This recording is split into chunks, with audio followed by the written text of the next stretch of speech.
nagpapasa ng 6.352 trillion pesos panay blanco ang Bicameral Conference Committee report. Sinasalaula tayo ng administrasyon ni Bongbong Marcos.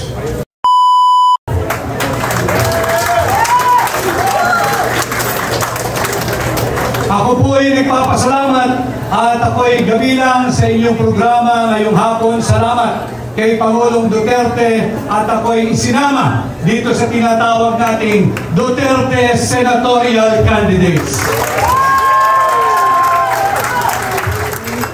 Tumugon po ako sa hamon na pamunuan ang tunay at maisog na oposisyon upang labanan at ilunsad ang gera laban sa korupsyon. Ang war on corruption na aking pinamumunuan is not just a campaign slogan.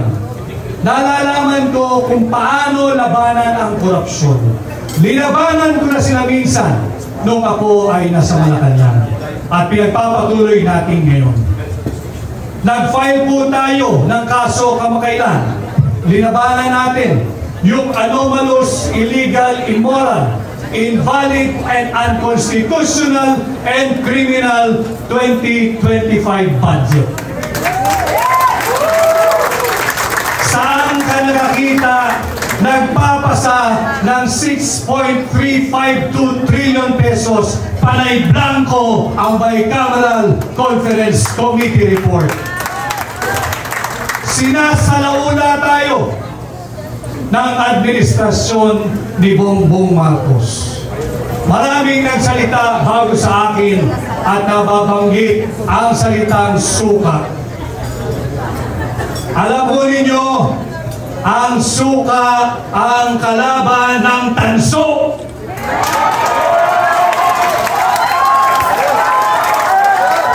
Ang suka ang kalaban ng pekeng ginto.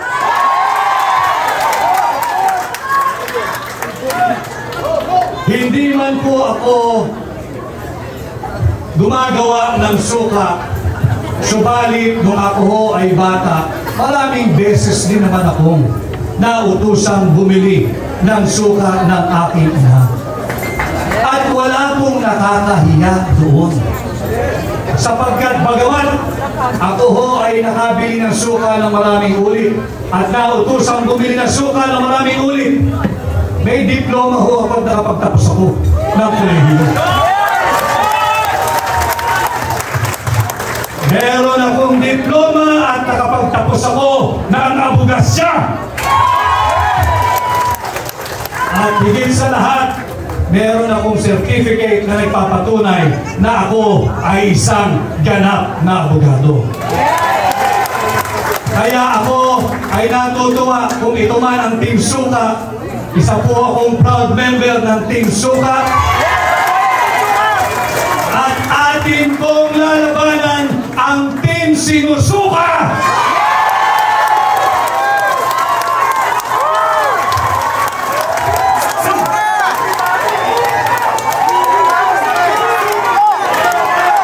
Labanan natin ang mga mambubudol!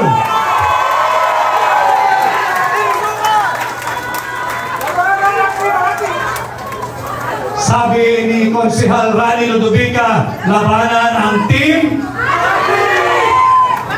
Tutungo tayo mamaya dyan. Alam mo ninyo, tinanggap ko ang hamon na pamunuan, ang tunay at maisog na oposisyon. Ang tunay at maisog na senador ninyo sa Senado. At bilang senador ninyo, atin pong lalabanan ang korupsyon at sisimulan po natin yan sa pagbabantay taon-taon sa ating national budget. Hindi tayo papayag na pupunuin ng korupsyon ng pork barrel ng akap ng AIX. Babantayan natin taon-taon ang ating national budget nang sa ganon hindi na magkaroon ito ng 28 blanco Senado at nauwi sa tinatawag nating GAA. Subalit bilang senador ninyo, kailangan ko po ng katulong. Kinakailangan kong makasama sa tulong ninyo ang isang veterano, mambabatas, matapang, magaling. Dalhin po natin sa Senado si Senador Attorney Dante Marcoleta. At hindi lamang po isa, kinakailangan pa natin magsasama ng isang veteranong abogado. Matagal na hong naglingkod dito sa mababang kapulungan. At minsan din naging Chief of Staff sa Senado. Ang matagal ko ng kaibigan, dalhin din natin sa Senado, kasama kong magbabantay ng tao ng budget, si Senador Attorney Raul Campino.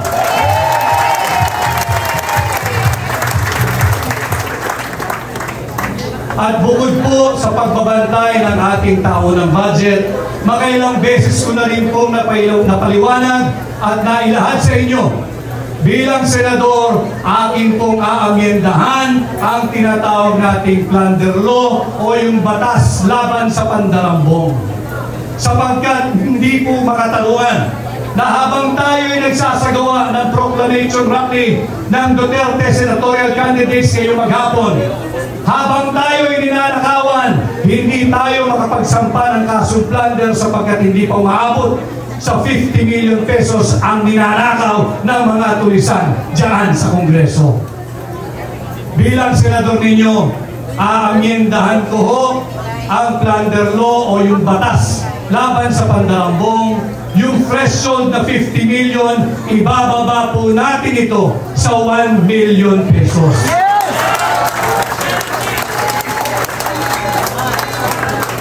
Subalit, kagaya rin po na ipinakita kanina, bilang principal author, kinakailangan ko rin ang mga kasama sa Senado.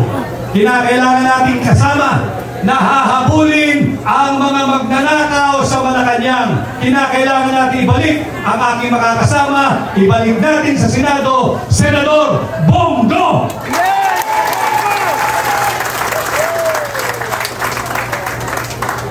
At kaparehas din po ng kanyang advokasya, ipinakita niya kanina doon sa video message niya yung tinatawag niyang Exhibit A, yung KOJC. Nakikita natin kung anong inang pag walang korupsyon, kung lahat ng pera ay ginagamit at napapatupad ng tama. Sa Senado, kinakailangan ko rin ang kasama upang amendahan ang plunder law at kinakailangan natin dalhin sa Senado si Senador Pastor Apollo Kibuloy.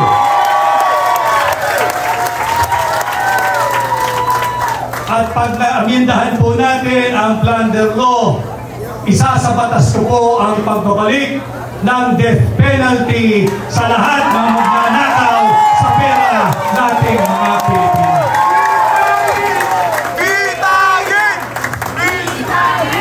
At hindi pa ho nabubuo dyan ang Duterte senatorial candidates.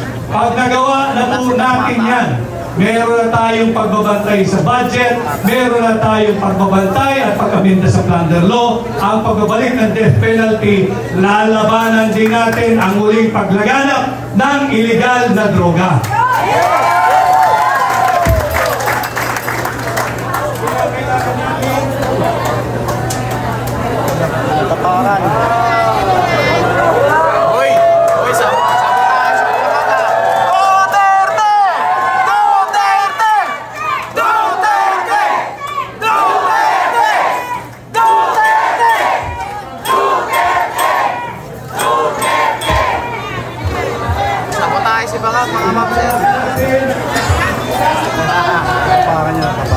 Kahit pasayan ninyo ako ng mikropono, malakas at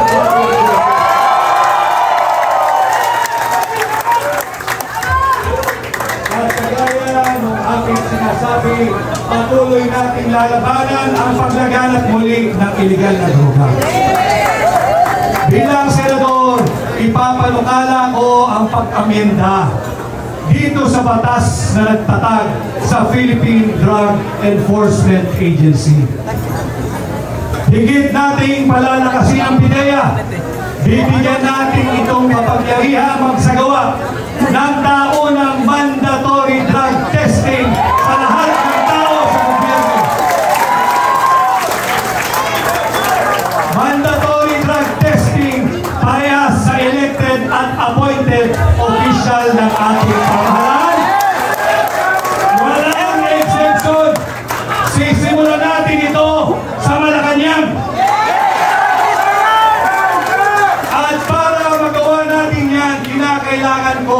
ang isang matapang na namuno na dati ng laban kontra sa illegal na droga. Ibalik natin sa Senado si Senador Bato de la Rosa.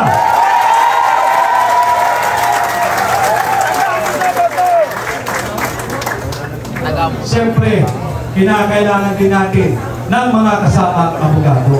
Sapagkat laban sa illegal na droga, dapat ang parameters ay all within the Constitution and within the rule of law.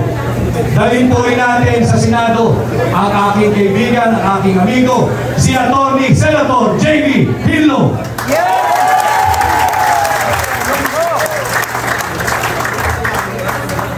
Nabanggit din ho kanina na ito'y mabait, subalit matapang din sa totoong buhay.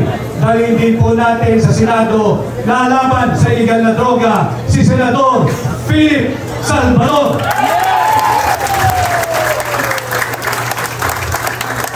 And last but not the least, tulungan din po natin ang bagong abogado, ang bagong kasal, ang bagong senador, Senator Atty. Jimmy Bongo. Ito po ang bumubuo ng Duterte senatorial candidates.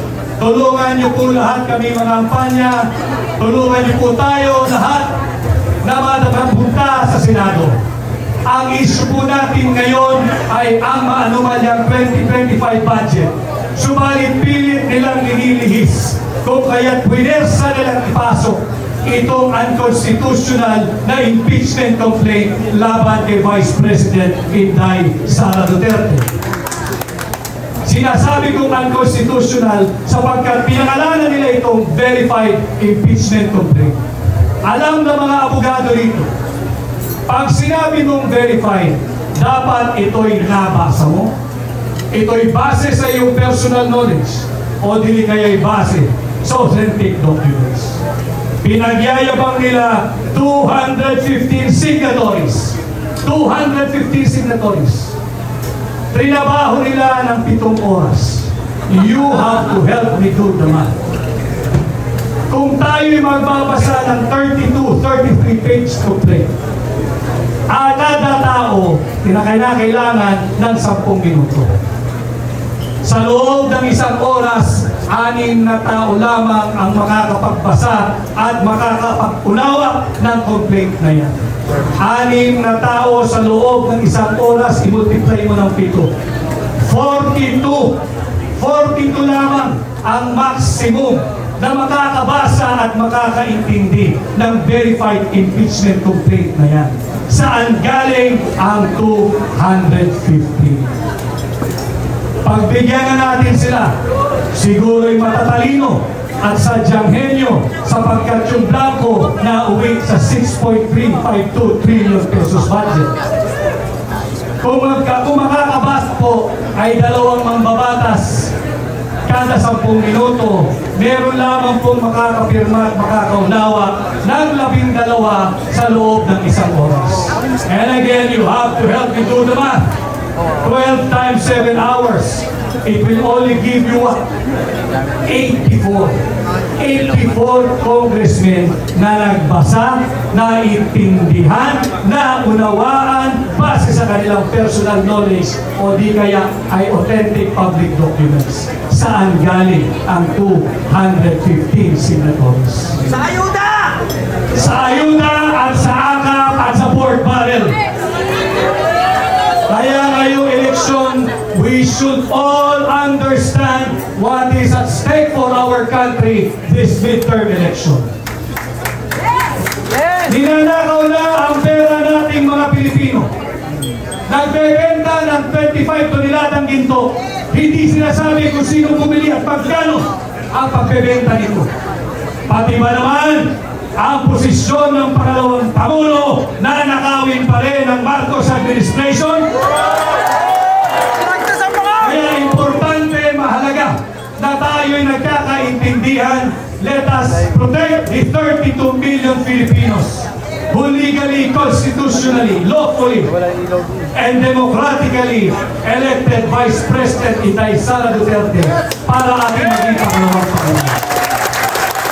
Huwag natin hayaang nakawin ng iilang elitistang mambabatas ang pangalawang Pangulo mula kay Inday Sara Duterte.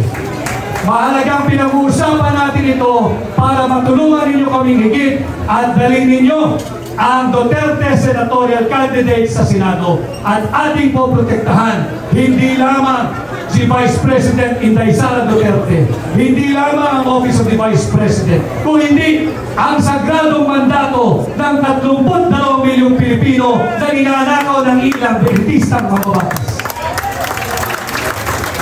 At tuloy ho, ako'y nagpapasalamat sa inyong mainit na pagtanggap. Sana ho ay matulungan ninyo kung ipangampanya sa inyong pamilya, sa inyong kamag-anak, kaskwela, kapitbahay, kaibigan, at sa lahat ng kakilalang Pilipino saan mang panig ng mundo. Ako po muli ay si Atty. Vic Rodriguez, number 56, Pilipino, abogado, maisog!